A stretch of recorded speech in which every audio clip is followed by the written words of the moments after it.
নমস্কাৰ সকলোকে মোৰ ইউটিউব চেনেল মেথছ উইথ নৱজিতলৈ স্বাগতম জনাইছোঁ।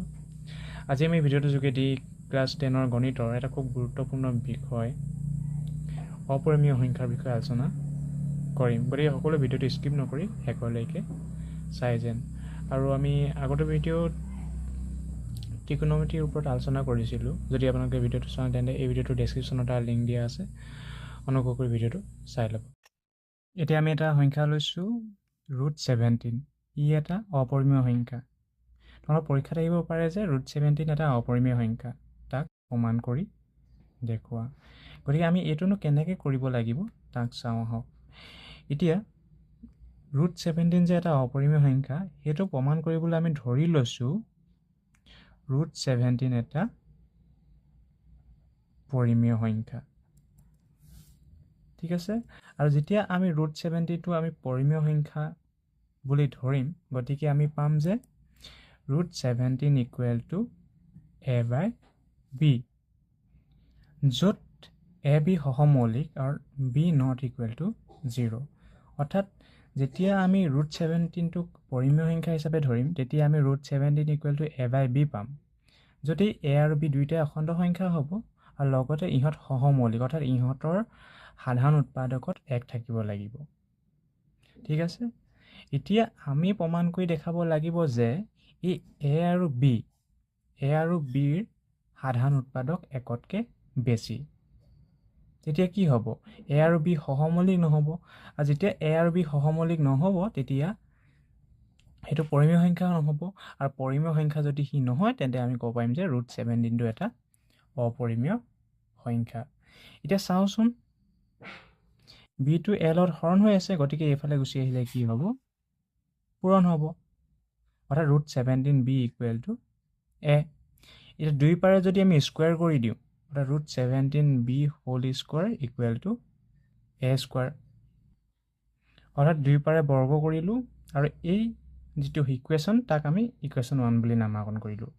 এতিয়া আমি √17ক যদি স্কুৱেৰ কৰি দিওঁ, তেন্তে আমি অনলি 17 পাম, আৰু b স্কুৱেৰ কৰিলে b² = কি হ'ব? a²। অৰ্থাৎ আমি পালোঁ যে কি b² = a²/17। এতিয়া চাওক, এই a²ক 17এ ডিভাইড কৰিব পৰা গৈছে, হয়নে? তেন্তে a-কো 17এ ডিভাইড কৰিব পাৰিম। এতিয়া এটা কথা মনত ৰাখিব যে সংখ্যা এটাক যিটো সংখ্যাৰে হৰণ কৰিব পাৰি, সেই সংখ্যাটো মূল সংখ্যাটোৰ কি হ'ব? এটা উৎপাদক হ'ব। যিহেতু a-ক 17এৰে হৰণ কৰিব পাৰি, গতিকে এতেকে 17 কি হ'ব? a-ৰ এটা উৎপাদক হ'ব, হয়নে? a-ৰ উৎপাদক হয়। ঠিক আছে। অৰ্থাৎ আমি পালোঁ যে a-ৰ এটা উৎপাদক কি? 17। এতিয়া আমি bৰ উৎপাদকটো উলিয়াই চাওঁ। অৰ্থাৎ আকৌ আমি ধৰিছোঁ a = 17c। অৰ্থাৎ আমি a মানটো ধৰিছোঁ 17c, য'ত c যিকোনো অখণ্ড সংখ্যা। এতিয়া আমি দুই পাৰে বৰ্গ কৰি দিওঁচোন। অৰ্থাৎ a² = 17c²।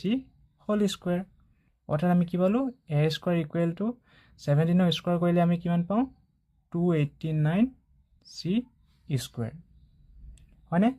এতিয়া চাওক, আমি ইকুৱেশ্যন 1 আমি এইটো ধৰিব লাগিছিলে, মিষ্টেক হৈ গৈছে। এতিয়া ইকুৱেশ্যন 1ত আমি a² পাইছিলোঁ 17b²। সেয়েহে যদি আমি a² ঠাইত 17b² পোৱাটো একো ভুল নহয়। আৰু এইফালে কিমান থাকিব? 289c², হয়নে? এতিয়া চাওক, 17b², 17টো b লগত পূৰণ হৈ আছে, তেন্তে সিফালে গুচি গ'লে কি হ'ব?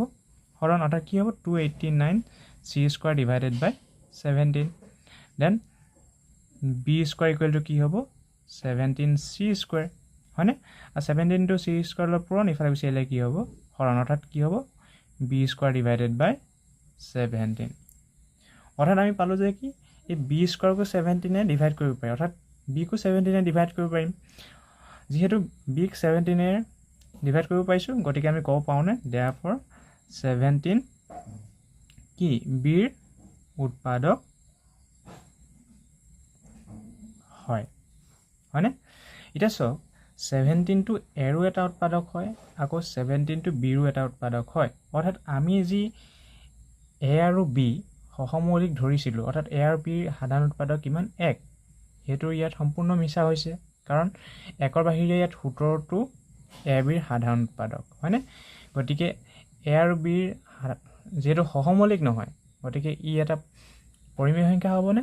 নহয়। আৰু যদি পৰিমেয় সংখ্যা নহয় তেন্তে সি এটা কি হ'ব?